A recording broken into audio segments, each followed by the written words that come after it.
नमस्कार दोस्तों, आप सभी का स्वागत है राजस्थान की करंट अफेयर्स की आज की इस क्लास में। आपको टेलीग्राम लिंक यहाँ पर दिया गया है जिस पर आप लोग पीडीएफ प्राप्त कर सकते हैं। अगर लिंक प्राप्त नहीं होता है तो भी 8947832370 नंबर पर आप व्हाट्सअप मैसेज करके इसकी पीडीएफ प्राप्त कर सकते हैं। तो राजस्थान करंट अफेयर्स के आज के महत्वपूर्ण सवालों की बातचीत की शुरुआत हम लोग करते हैं। तो पहला सवाल आपकी स्क्रीन पर जो आ रहा है वो क्या है, ज़रा देखिए और उसका सही जवाब देने की आप लोग कोशिश करिए मेरे मित्रों। तो चलिए ज़रा देखते हैं पहला सवाल आपका क्या है यहाँ पर। और ये रहा आपके सामने पहला सवाल। राजफेड के प्रबंध निदेशक के रूप में हाल ही में पदभार किसने ग्रहण किया है। राजफेड जो संस्था है इसका पदभार ग्रहण हाल ही में किसके द्वारा किया गया, यानी हाल ही में इसके नए प्रमुख जो हैं वो किसको बनाए गए हैं, यह है बताना है आपको। तो इसका सही जवाब होगा मेरे मित्रों उर्मिला राजौरिया जो है इन्होंने इसका पदभार ग्रहण किया है। राजफेड की नई निदेशक जो है प्रबंध निदेशक एमडी जिसको अपन कहते हैं, मैनेजिंग डायरेक्टर जिसको कह रहे हैं, तो ये उर्मिला राजौरिया को अभी हाल ही में बनाया गया है। वीनू गुप्ता पहले प्रदूषण बोर्ड की अध्यक्ष थी लेकिन अभी इन्हें सचिवालय में क्या की गई है, नियुक्ति दी गई है। सचिवालय जो है मुख्यमंत्री सचिवालय जो है उसमें इनको नियुक्ति जो है वो प्रदान की गई है। पहले प्रदूषण बोर्ड की प्रमुख थी लेकिन अभी हाल ही में प्रदूषण बोर्ड की बजाय इनको यहाँ पर भेज दिया गया है। चलिए अगले सवाल को देखते हैं। नेक्स्ट है, राज्य में anti tank guided missile Helina का सफल परीक्षण हाल ही में कहाँ से किया गया था। तो राजस्थान के जैसलमेर के पोखरण जो क्षेत्र है, जैसलमेर के पोखरण से हाल ही में इसका सफल परीक्षण किया गया था। आगामी भर्तियों के लिए यह सवाल सबसे इम्पोर्टेंट है। पोखरण जैसलमेर से हाल ही में हेलिना जो मिसाइल है उसका सफल परीक्षण यहाँ से किया गया था। इसके बाद नेक्स्ट है 2023 में 108वीं भारतीय विज्ञान कांग्रेस का आयोजन जो वो कहाँ पर किया जाएगा। यहाँ पर आपको बताना है कि 2023 में भारतीय विज्ञान कांग्रेस का आयोजन किया जाएगा, यानी एक सम्मेलन है जो विज्ञान के क्षेत्र से जुड़ा हुआ होगा, उसका आयोजन राजस्थान में कहाँ पर किया जाएगा। तो इसका आयोजन झीलों की नगरी जहाँ पर है उदयपुर में इसका आयोजन जो है वो किया जाना है। ठीक है, मुख्यतः ऐतिहासिक दृष्टि से अगर देखा जाए तो मेवाड़ क्षेत्र का प्रमुख स्थान जो है वो उदयपुर है। मेवाड़ में जिसमें राजसमंद भी आ जाता है आपका, उदयपुर, प्रतापगढ़, ये वाला जो क्षेत्र है, भीलवाड़ा वाला क्षेत्र, ये सब जो है वो किस क्षेत्र में गिने जाते हैं, मेवाड़ क्षेत्र में। और यहाँ पर ध्यान रखिएगा उदयपुर जो है यहाँ पर इस कांग्रेस का आयोजन वर्ष 2023 में किया जाएगा। अगला सवाल यहाँ पर है, सुंदर कांति जोशी अवार्ड जो राज्य में सर्वश्रेष्ठ महिला क्रिकेटर को प्रदान किया जाता है यह इस वर्ष किसे दिया जाएगा। मोनिका पटेल को, अनाया गर्ग को, सोनल कलाल को या फिर अन्य किसी को दिया जाएगा। तो इनमें से किसको यह पुरस्कार प्रदान किया जाएगा। मोनिका पटेल, अनाया गर्ग और सोनल कलाल, यानी इन सभी को यह पुरस्कार प्रदान किया जाएगा। सुंदर कांति जोशी अवार्ड जो है वह राज्य में सर्वश्रेष्ठ महिला क्रिकेटर को प्रदान किया जाता है। इसके अलावा राजस्थान में आप लोगों को पता होगा राजस्थान राज्य क्रीड़ा परिषद जो है, राजस्थान राज्य क्रीड़ा परिषद, इस क्रीड़ा परिषद की अध्यक्ष वर्तमान में किसे बनाया गया, तो कृष्णा पूनिया को इसका अध्यक्ष, क्रीड़ा परिषद का अध्यक्ष बनाया गया। इसके अलावा cricket academy, Rajasthan cricket association जो है इसके अध्यक्ष कौन है, तो वैभव गहलोत हैं। वैभव गहलोत इसके अध्यक्ष हैं। और इसके कौन है, तो कृष्णा पूनिया इसकी अध्यक्ष है वर्तमान में। और कृष्णा पूनिया का संबंध सादुलपुर चूरू जिले से संबंधित है। और किस खेल से संबंधित रही है ये पूर्व में, तो ये भी सवाल कई परीक्षाओं में आज तक पूछा जा चुका है, ये भी ध्यान रखिएगा। चलिए नेक्स्ट जरा देखिएगा, राज्य ऊर्जा और जलवायु सूचकांक 2022 जिसे नीति आयोग द्वारा जारी किया गया। तो पहला सीधा सवाल है, राज्य ऊर्जा और जलवायु सूचकांक 2022 किसके द्वारा जारी किया गया, नीति आयोग के द्वारा जारी किया गया। इसमें ओवरऑल राजस्थान की रैंक कौन सी रही यह आपको बताना है। इसमें ओवरऑल राजस्थान जो है वो 25वें स्थान पर रहा मेरे मित्रों। कौन से स्थान पर, 25वें स्थान पर। किस आयोग के द्वारा इसे जारी किया गया, तो नीति आयोग के द्वारा जारी किया गया 1 जनवरी 2015। 1 जनवरी 2015 को यह किसके स्थान पर, योजना आयोग के स्थान पर अस्तित्व में आए, जिसके पदेन अध्यक्ष प्रधानमंत्री होते हैं। और 25वां नीति आयोग द्वारा जारी की गई राज्य ऊर्जा और जलवायु सूचकांक 2022 में इसमें 25वां स्थान इसने हासिल किया। चलिए जरा नेक्स्ट सवाल देखिए मित्रों, क्या है, राज्य के किस लोक कलाकार को संगीत नाटक अकादमी अवार्ड से सम्मानित होने का अवसर अभी हाल ही में मिला है। राज्य के किस लोक कलाकार को संगीत नाटक अकादमी अवार्ड से सम्मानित किया गया अभी हाल ही में। गाजी खां बरना, चंद्र प्रकाश द्विवेदी, रामदयाल शर्मा, इन दोनों व्यक्तियों को तो अभी हाल ही में आपको पता होगा पद्म श्री अवार्ड जो है, कौन सा अवार्ड, पद्म श्री अवार्ड जो है वो दिया गया। बतूल बेगम जो है वो नारी शक्ति पुरस्कार से सम्मानित है। ये सवाल आएंगे इस बार हर हाल में परीक्षा में। नारी शक्ति पुरस्कार जो है वो इस पुरस्कार से इसको सम्मानित किया गया। नारी शक्ति पुरस्कार बतूल बेगम, पद्मश्री से चंद्र प्रकाश द्विवेदी और रामदयाल शर्मा। इसका मतलब सही जवाब आपका बच गया गाजी खां बरना जो है, इनको अभी लोक कलाकार हैं, ये संगीत नाटक अकादमी अवार्ड से इनको सम्मानित होने का अवसर प्राप्त हुआ। चलिए नेक्स्ट सवाल देखिए मित्रों, क्या है। राज्य का वह शहर कौन सा है जो देश के उन 13 शहरों में शामिल है जहां सबसे पहले 5G मोबाइल तकनीक की शुरुआत होने जा रही है, या देश में सबसे पहले जिन शहरों में 5G की शुरुआत होगी उनमें राजस्थान का जो शहर है वो जयपुर शामिल है। जयपुर शहर राजस्थान का ऐसा शहर है जहां पर भी 5G नेटवर्क की शुरुआत होगी, यानी 5G का मतलब जनरेशन होता है।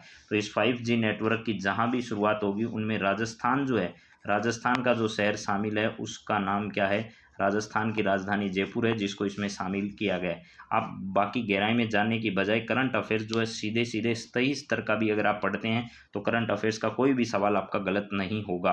गंगानगर नहीं, उदयपुर नहीं, अजमेर नहीं, इसका सही जवाब क्या है, जयपुर है। चलिए अगली बात करते हैं मेरे मित्रों।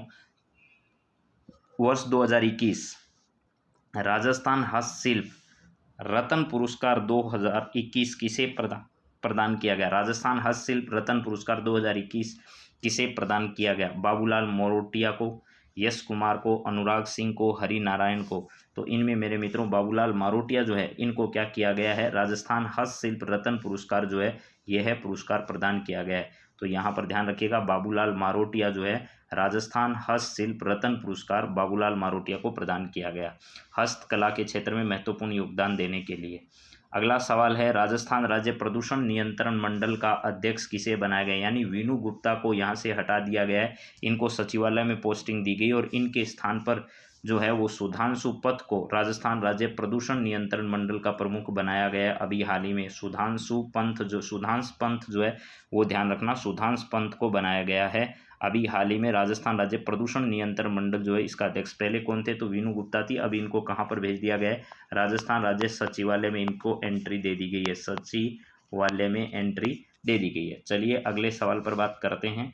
अगला सवाल है, अश्विनी भगत जो है वो अध्यक्ष है राजस्थान सिविल सेवा अपीलीय प्राधिकरण के। एकदम सही बात है, नई जो नियुक्तियां आई हैं उनके संदर्भ में हम लोग बात कर रहे हैं। अश्विनी भगत राजस्थान सिविल सेवा अपील प्राधिकरण जो उसके अध्यक्ष बनाए गए हैं, और अजिताभ शर्मा जो है इनको राजस्थान कर बोर्ड का अध्यक्ष अभी हाल ही में बनाया गया, और टी रविकांत को राजस्थान राज्य विद्युत प्रसारण निगम लिमिटेड जो उसका प्रमुख बनाया गया। इसका मतलब ये सभी ऑप्शन आपके क्या हैं, सुमेलित है, यानी सभी कथन सत्य हैं। दोबारा बोल देता हूँ, अश्विनी भगत अध्यक्ष राजस्थान सिविल से अपीलीय प्राधिकरण के, अजिताभ शर्मा साहब जो हैं वो अध्यक्ष है राजस्थान कर बोर्ड के, और टी रविकांत जो है वो राजस्थान राज्य विद्युत प्रसारण निगम लिमिटेड के अध्यक्ष बनाए गए। इसके अलावा सुधांशु पंत जो है वो प्रदूषण नियंत्रण मंडल के अभी हाल ही में प्रमुख बनाए गए। अब राजस्थान की कुछ और खबरें देखते हैं जो अभी हाल ही में चर्चा में रही। अभी हाल ही में राजस्थान में पुलिस स्थापना दिवस मनाया गया, और पुलिस स्थापना दिवस के अवसर पर गृह मंत्री जो हैं वो हमारे मुख्यमंत्री ही हैं। तो ये गृह मंत्री होने के नाते पुलिस से इन्होंने मुलाकात की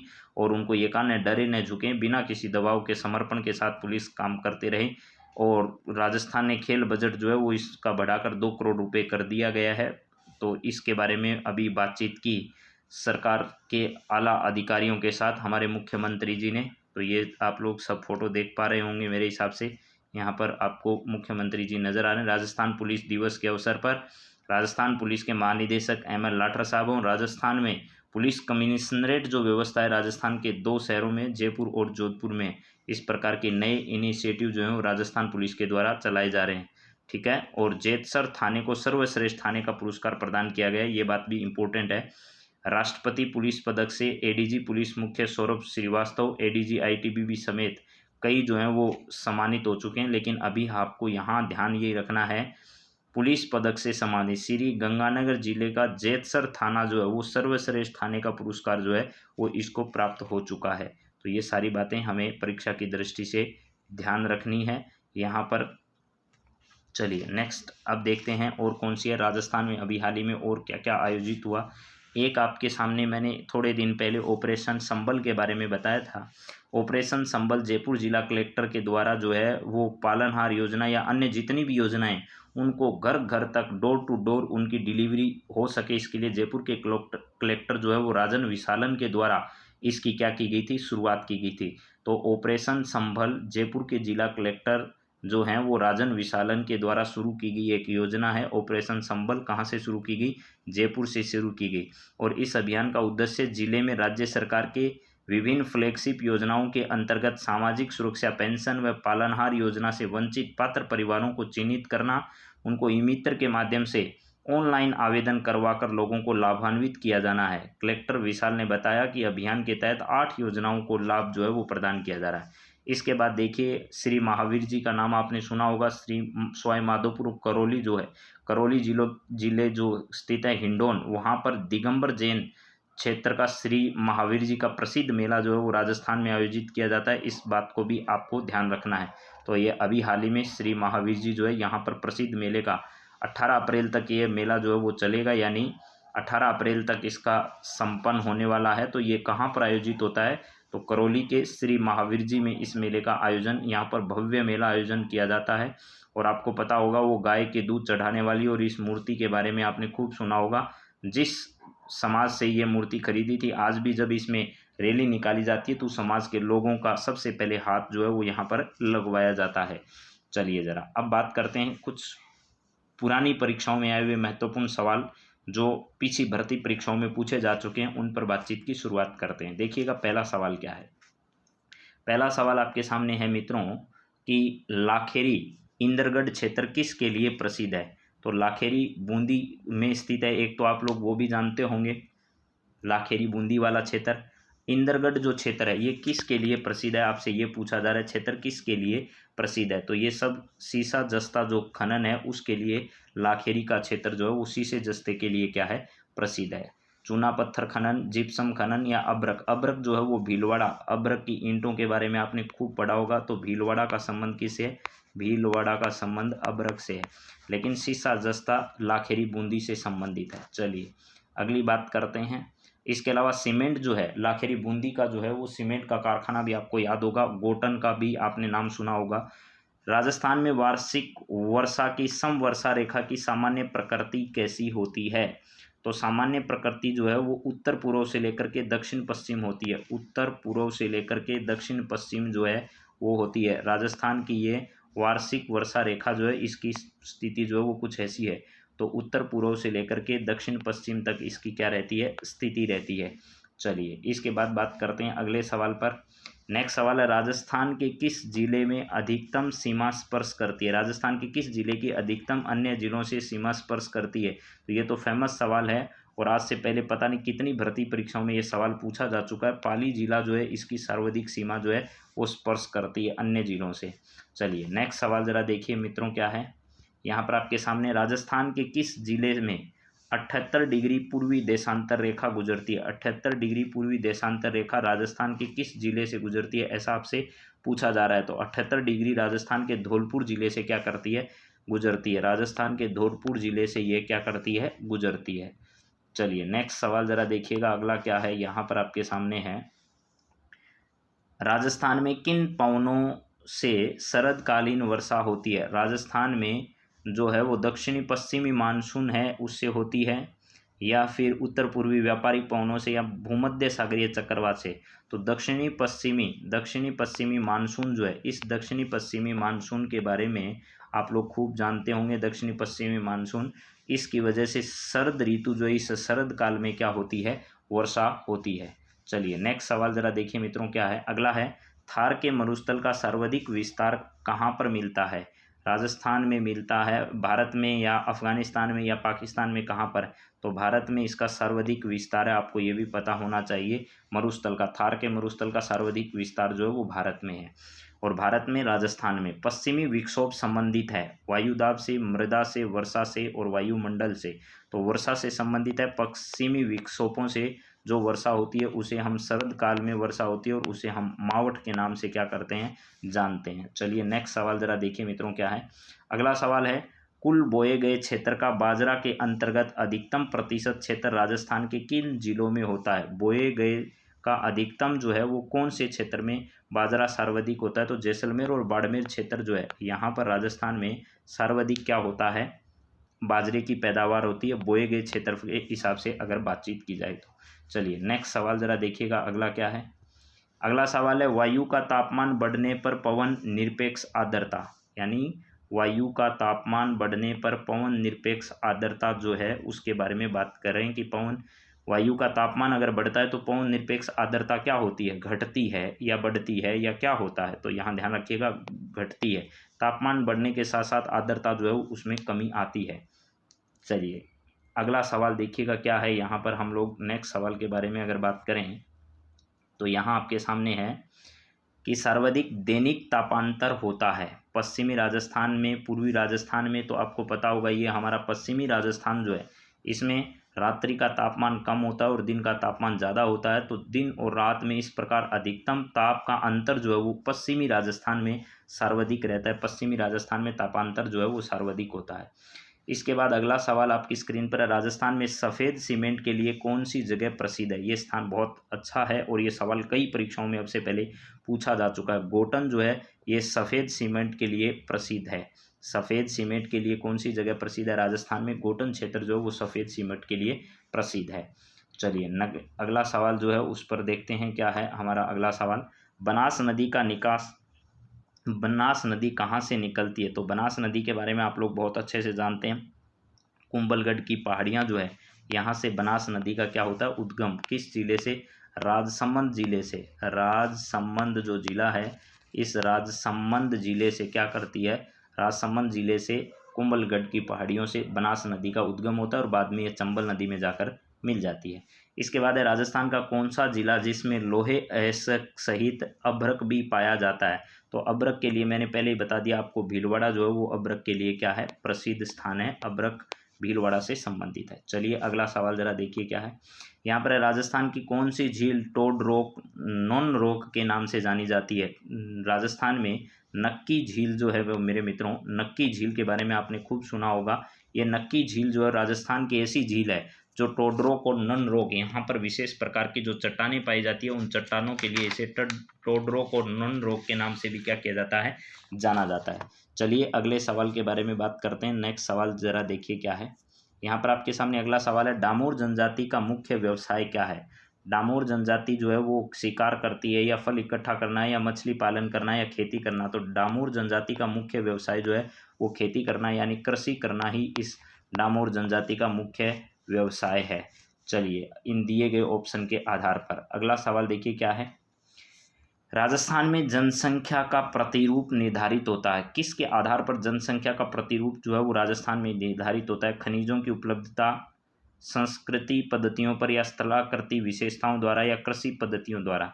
तो जो बोर्ड के द्वारा इसमें ऑप्शन दिए गए उसके आधार पर अगर बात की जाए, RSSM MB में ये सब सवाल आए हुए हैं, तो इन्होंने खनिजों की उपलब्धता नहीं, संस्कृति नहीं, स्थलाकृति की जो विशेषता है इसके आधार पर ही जनसंख्या का प्रतिरूप जो है वो निर्धारित होता है। जनसंख्या का प्रतिरूप का मतलब है मैदानों में जनसंख्या सर्वाधिक निवास करती है, मैदानों में सर्वाधिक जनसंख्या निवास करती है और इसके अलावा पहाड़ी जो क्षेत्र है यहाँ पर जनसंख्या कम निवास करती है। तो इस प्रकार विशेष स्थलाकृति की जो विशेषता हैं उसके आधार पर ऐसा किया गया। अगला सवाल, अंता पावर प्लांट किस प्रकार का है? अंता जो है वो गैस आधारित पावर प्लांट है या फिर मेरे मित्रों कोयला, वाटर या आणविक? तो गैस आधारित है अंता।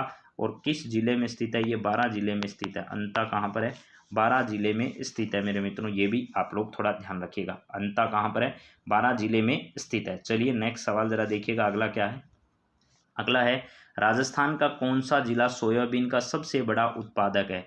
राजस्थान का चित्तौड़गढ़ जिला जो है, राजस्थान का कौन सा जिला है? चित्तौड़गढ़ जिला जो है वो सोयाबीन के लिए सर्वाधिक क्या है, प्रसिद्ध है। राजस्थान का चित्तौड़गढ़ जिला सबसे अधिक सोयाबीन का क्या करता है, उत्पादन राजस्थान में करता है, सोयाबीन का राजस्थान में। और शायद नई आर्थिक समीक्षा के आधार पर राजस्थान की बात की जाए तो राजस्थान का पूरे देश में 3रा स्थान है। ये थोड़ी बात कन्फर्म और कर लीजिएगा, बाकी नई आर्थिक समीक्षा के आधार पर इसका 3रा स्थान है। मेरे आर्थिक समीक्षा का जो अंतिम वीडियो आपको दिया गया है उस वीडियो में ये सोयाबीन वाली बात मैंने बता रखी है। चलिए अगला सवाल ज़रा देखिए, इस घोल का मुख्य उत्पादक जिला कौन सा है? इस घोल जिसे बुर्की के नाम से भी जाना जाता है, इसके लिए राजस्थान की प्रसिद्ध जगह जो है वो कौन सी है? जालोर है। जालोर में सबसे ज़्यादा इस घोल का क्या किया जाता है?